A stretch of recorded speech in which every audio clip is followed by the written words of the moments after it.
Hi, thank you for coming today. My name is Dr. Julia Roz, and I'm the owner of Golden West Organizing. It's an organizing and unpacking company based in Los Angeles, California.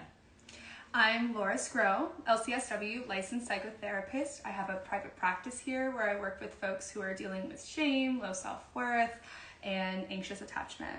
So that kind of leads perfectly into what we're going to be talking about today, which is shame.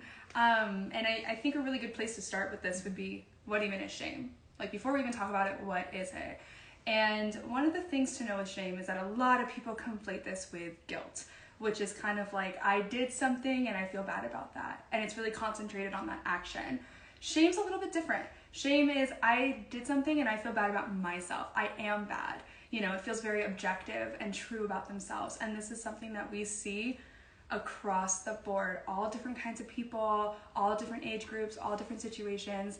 And it can be very all-consuming. And so, you know, I'm curious how shame has shown up in some of the folks that you work with. Yeah, so I primarily work with women, not exclusively, but primarily women who are mothers here in LA. And one of the things that I've really noticed with the people that I've been working with is that as soon as I enter their home, they apologize a lot, profusely about the state of their home and how bad they feel about it. And it doesn't just end there. It's usually throughout the whole process of working with them that they feel like they need to tell me that they're really sorry for what's going on, and that, like, oh my God, I can't believe that I've been holding on to this, and truly apologize constantly for how they felt, and even use the word shame when describing how they feel about it. And some of my clients don't want me to post before and after pictures because they feel too much shame and they wouldn't want the world to see what is really going on behind closed doors. And it's so interesting because, you know, you're being hired for this service, which is centered around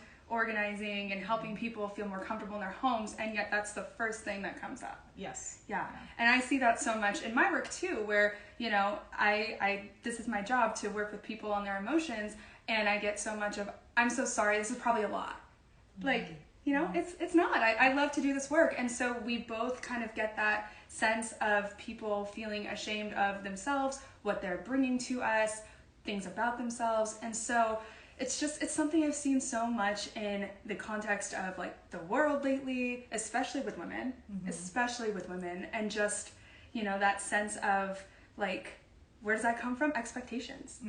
Absolutely. Right? Yeah, and I hear that a lot too, where I as I mentioned, women with as mothers, that a lot of them feel like they can't keep up their household, and that it's only their responsibility to do that in 2022. You know, it's telling me that, you know, I don't know how I can make this work as a working mom with this many kids, and my house is a mess, and it's all on me. Yeah. And so it feels very much like this is internalized, this feeling of, you know, I'm the one who has to do everything in my household, even if they aren't a single parent.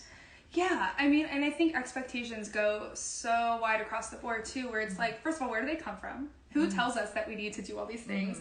And why do we expect this of ourselves when we're so much more likely to be compassionate towards our daughters, our sisters, our friends, our partners, but we struggle so much with doing that for ourselves, right? And so we hold ourselves to this high standard, especially women, especially in this context of being a mother and all the things you're talking about, and yet we are able to be kind towards everyone else but not ourselves.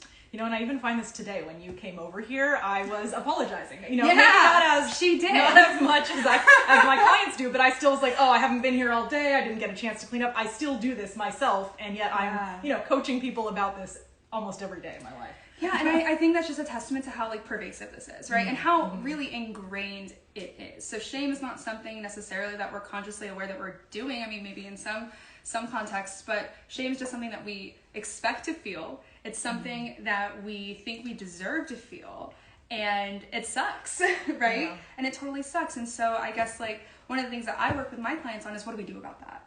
You know, not only where does it come from, but what do we do about that? And there's different people who are, you know, predisposed to experiencing shame. People maybe who grew up with trauma. People maybe who've been in relationships where they were expected to fulfill every role. I think some of the folks you work with might fall into that category, right? And so what do we do with that? And I don't know how that's come up in your work at all. I can talk a little bit about that. Yeah, one of the things that I remind my clients is that I'm not a therapist myself. Yeah. I'm trained in communication. I'm trained in, how to mediate relationships, all of those things. But there is a line between what I do and what you do. And although there is some overlap, there are some things that I'm just not trained to do, right? And so sometimes I find myself, not knowing what to say in certain situations. And even just not sure how to mention your type of work, even though I know how helpful it is that it can be hard when I'm working with someone who is dealing with so much pain for whatever reason to know how to suggest what you do. Yeah, and I mean, I think even for anyone who's watching or anyone who's just curious about this on their own, like, the first step is to just be curious. Like, where is this feeling coming from? And it goes back to what we were just talking about. Why am I expecting this of myself, but like not expecting that of all my friends? Why am I talking to myself like this, telling myself that, oh, I suck, I'm not doing enough, I'm not, being effective, whatever it is, but I'm not saying that to the people I love the most. I'm only saying that to myself. So that would be where I would maybe start, right? That's something that the people who come into your line of work can even do at home with themselves, is ask themselves, what would I say to my child? What would I say to my best friend? Right? Why am I talking to myself in this like really unkind way? And even that just like helps you realize that that's what you're doing and noticing that. And, I mean, from there's so many different directions we can go with just like noticing how to be kind to ourselves. Yeah. And I think a part of the part that I play in this is really trying to set up my clients for success moving forward. It's not just a one-time thing, but what are some things that I can do in my own home to make my life easier and that I feel like I can actually accomplish and keep up on a day-to-day basis. Sustainability. Yes. It has to be sustainable. Absolutely. Yeah, and I think too, like, this is such an important thing to talk about, even though we work in such different professions. It really is something that I think impacts people in every element of their life, right? So you see it a lot for the people that are like, oh, this is my home, this is a reflection of me, I feel really shameful about this. Why? Right? Why? Where does that come from?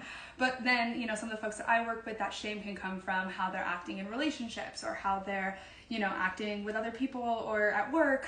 There's a lot we could talk about with work. And so it really just comes down to, how do we start talking to ourselves more kindly? How do we start noticing that this is what we're doing? And again, asking ourselves that why question. Why am I apologizing to someone that I'm hiring to come and help me make my space the space that I want it to be? Exactly. And I think that also segues into talking about the benefit of our services and why someone might seek out people like us. Right, like how do you know when it's time to outsource, right? Like how do you know, can I do this on my own? Oh, hello. When do I know that this is something I can tackle on my own, or when do I know that I need a little extra help? And can I just say, there's so much shame that comes with asking for help. Yes. In any capacity, not just for therapy, not just for organizing, but any kind of help. And that's another thing to ask yourself, like, why do I feel ashamed of acknowledging when I need assistance? Yeah, absolutely. And for me, I teach as well. I always tell my students that asking for help is a sign of strength. Yes. That reframing it that way as something that it truly makes you strong, to acknowledge, what, I can't do it all, and that's okay. And it's great to ask for help. Yeah. So I think when you realize that, it's really empowering, that this is actually something that can make you feel stronger. And I can imagine for a lot of the folks that I see, I work with a lot of people who are also mothers, right? Or who are trying to juggle so many different things like work and maybe even finishing school or relationships. And I could see them benefiting from having someone like you come in and just help them feel empowered in their space. It seems like that's a really big part of your mission, is just helping people feel empowered and create the space that's gonna like help them succeed in the ways that they need to. Yeah, absolutely. Well, I just wanted to thank you for joining me today on this Instagram Live, and thank everyone who showed up today for our first ever Instagram Live together. And stay tuned for more content from Laura and I. Thanks so much for having me.